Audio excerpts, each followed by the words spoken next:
নমস্কার বন্ধুরা, chef Shrabani daily vlog চ্যানেলের পক্ষ থেকে সবাইকে স্বাগত জানিয়ে আজ আপনাদের সাথে আবারও একবার শেয়ার করতে চলেছি রেশনের চালের মুড়ি। আপনারা প্রথম থেকে পুরো ভিডিওটা শেষ পর্যন্ত দেখতে থাকুন। ভিডিওটি ভালো লাগলে একটা লাইক দিয়ে পাশে থাকুন ও বন্ধুদের সাথে শেয়ার করে দিন। চলুন তাহলে শুরু করি। তো দেখুন বন্ধুরা, আমি রেশনের চাল দেখুন এইভাবে পায়ে মাপ করে নিচ্ছি। মেপে নিলে তাহলে কিন্তু লবণটা ঠিকঠাকভাবে হয়, এজন্যই চালটা প্রথমে মেপে নিয়েছি। আর দেখুন চালটা কিন্তু খুবই সুন্দর, আর চালটা একদম স্বর্ণ চালের মতন ছোট ছোট চালটা। এই চালটাকে এখন আমি কিছুক্ষণ হাত দিয়ে একটু বেছে নিচ্ছি, কারণ এই দেখুন অনেক সময় সাদা সাদা দু একটা চাল দেখা যাচ্ছে, ওই চালগুলো একটু হাত দিয়ে বেছে নিচ্ছি। তার আগে যদি কোনো বন্ধু আমার চ্যানেলে নতুন হয়ে থাকেন, চ্যানেলটি সাবস্ক্রাইব করে বেল আইকন হলে সেট করে দিন সবার প্রথমে আমার এই রেসিপি বা ব্লগ ভিডিও পেতে। তো দেখুন বন্ধুরা, আমি একটা চালনি দিয়ে চালটা চেলে নিচ্ছি। তাতে বালি পাথর যদি থাকে আর ছোট ছোট দরা চাল যদি থাকে তাহলে কিন্তু নিচে পড়ে যাবে। ওই দরা চালগুলো অনেক সময় মুড়ি হতে চায় না, এই জন্য এগুলো কিন্তু চেলে নিলাম। তাহলে ওই চালগুলো নিচে পড়ে যাচ্ছে, দেখুন গোটা গোটা চালগুলো রয়ে গেছে। দেখুন এইভাবে আপনারা একটু রেশনের চালের মুড়ি ভাজলে একটু চালিয়ে নেবেন, তাহলে দরা চাল বা কোনি চালগুলো নিচে পড়ে যাবে। ওগুলো থাকলে কিন্তু মুড়ি ভালো হয় না। দেখুন আমি ভালোভাবে চালিয়ে নিয়েছি। এখন আবারও ওই ডাবলার মধ্যে ঢেলে নেব। আর চেলে নেওয়ার ফলে দেখবেন কতটা কোনি বা ছোট ছোট চাল বেরিয়েছে, সেগুলো আপনাদেরকে দেখাচ্ছি। এই দেখুন ভাঙা চাল আর ছোট ছোট চালগুলো, এগুলো কিন্তু মুড়ি হতে চাইবে না। এই দেখুন খুদে চাল বেরিয়েছে। এই চালগুলো এখন আমি একটা অন্য পাত্রে রেখে দেবো, এগুলো কিন্তু ফেনা ভাত ভালো হয়। তো দেখুন বন্ধুরা, ডাবলার মধ্যে ঢেলে নিয়েছি। এখন আবার আমি পরিমাণ মতো জল দিয়ে একটু ধুয়ে নেব, কারণ না ধুয়ে চালটা কিন্তু লবণ মাখালে অতটা মুড়ি ভালো হবে না। দেখুন কতটাই ঘন জল বের হচ্ছে। এই নোংরা ঘন জলটা কিন্তু আমি ফেলে দেব। এই দেখুন এইভাবে হাত দিয়ে মাখতে মাখতে ফেলে দেবো জলটা। আর এই চালটা কিন্তু ভিজিয়ে রাখারও কোনো প্রয়োজন নেই, আর লবণ মাখিয়ে নেওয়ার পরে রোদে দেওয়ারও কোনো প্রয়োজন নেই। লাল চালটা যেমন আমরা একটু ভিজিয়ে নিই, তারপরে লবণ মাখাই, লবণ মাখানোর পর আবারও কিন্তু কিছুক্ষণ রোদে জল মরিয়ে বা শুকনো করে নিই, ওইটা এই চালটার পক্ষে করতে হবে না। আর এখন কিন্তু বর্ষাকালের মতন মেঘ সব সময় ঘন হয়ে আসছে, এই জন্য রোদের তাপ নেই আর চাল ভালো শুকনো হবে না। এই জন্য দেখুন রেশনের চালের মুড়ি ভাজছি, এটা শুকনো করার কোনো প্রয়োজন নেই। এই দেখুন এক পাই চালের পরিমাণ মতো আমি লবণ দিয়ে দিলাম। এখন এই লবণটা ভালোভাবে মাখিয়ে চালের সাথে মিশিয়ে নেব। আর এই চালটার মুড়ি কিন্তু খেতেও ভালো লাগে, আর মুড়িটা ভালো হয়ও।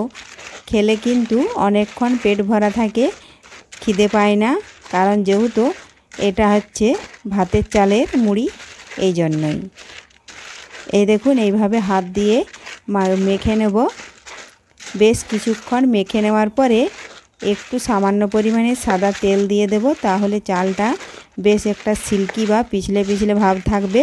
জলটা যখন চালের গা থেকে টেনে যাবে, আর লোহার কড়াইতে যখন চালটা নাড়ব তখন কিন্তু লোহার কড়াইয়ের মধ্যে আর লেগে যাবে না, ওই তেলটা দেওয়ার কারণেই। দেখুন আমি অনেকক্ষণ মাখিয়ে নিয়েছি, লবণটা ভালোভাবেই চালের সাথে মিশে গেছে। এখন আমি তেল দেওয়ার কথা বলেছিলাম, সেই তেল কিন্তু এখন দিয়ে দিচ্ছি সামান্য পরিমাণে।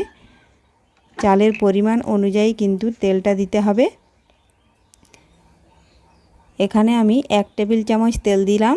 এই দেখুন এখন তেলটাও ভালোভাবে হাত দিয়ে মেখে চালের সাথে মিশিয়ে নেব। আর মিশিয়ে নেওয়ার কিছুক্ষণ পর আমি চালটা দেখবেন ঝরঝরে হয়ে যাবে।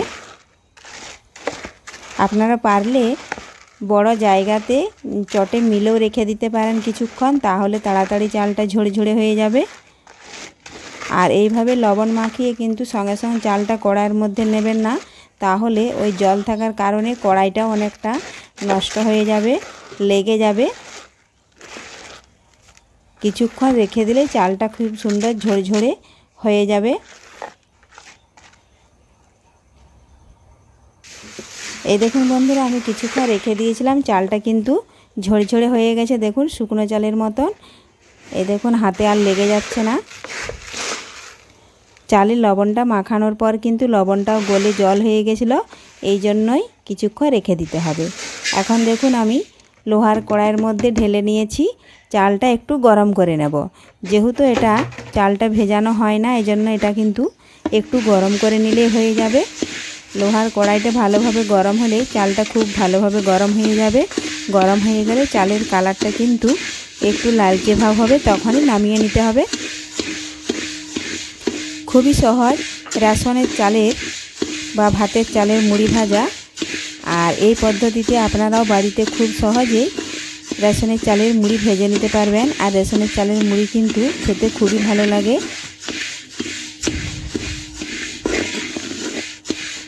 এই দেখুন এইভাবে 5 থেকে 10 মিনিট কিন্তু নাড়াচাড়া করলেই চালটা হয়ে যাবে। এই দেখুন আমি 10 মিনিট নেড়ে নিয়েছি, তাতেই কিন্তু চালের কালারটা চেঞ্জ হয়ে এসছে। দেখুন একটু লালচে ভাব হয়ে গেছে। এখন আমি নামিয়ে নিয়েছি। আর লোহার কড়াইটা অনেকটাই গরম আছে, এই জন্য বেশ কিছুক্ষণ আবারও আমি নাড়াচাড়া করে নিচ্ছি, তাতে লোহার কড়াইটা একটু ঠান্ডা হয়ে যাবে। আর না নাড়াচাড়া করলে কিন্তু লোহার কড়াইটা গরম থাকার কারণে চালটা কিন্তু কড়াতেই ফুটে যাবে। সে ফোটা চালগুলো কিন্তু দ্বিতীয়বার যখন আবার খোলার মধ্যে মুড়ি ভাজার জন্য দেব, তখন কিন্তু আর মুড়ি হতে চাইবে না। এই দেখুন এখন আমি বালি বসিয়ে দিয়েছি খোলার মধ্যে, আর জালও দিয়ে দিয়েছি। খোলাইটা ভালোভাবে গরম করে নিতে হবে, গরম না হলে কিন্তু মুড়ি হবে না। দেখুন বালি ভালোভাবে গরম হয়ে গেছে। এখন আমি কিছুটা চাল খোলার মধ্যে দিয়ে দিয়েছি, আর কুচিগুলো দিয়ে দেখুন এই পদ্ধতিতে একটু নাড়াচাড়া করে নিচ্ছি, তাহলে খুব সহজে মুড়িগুলো ফুটে আসছে। এই দেখুন মুড়ি ফোটা বন্ধ হয়ে গেলে দেখুন কুচি দিয়ে এই পদ্ধতিতে বের করে নেব।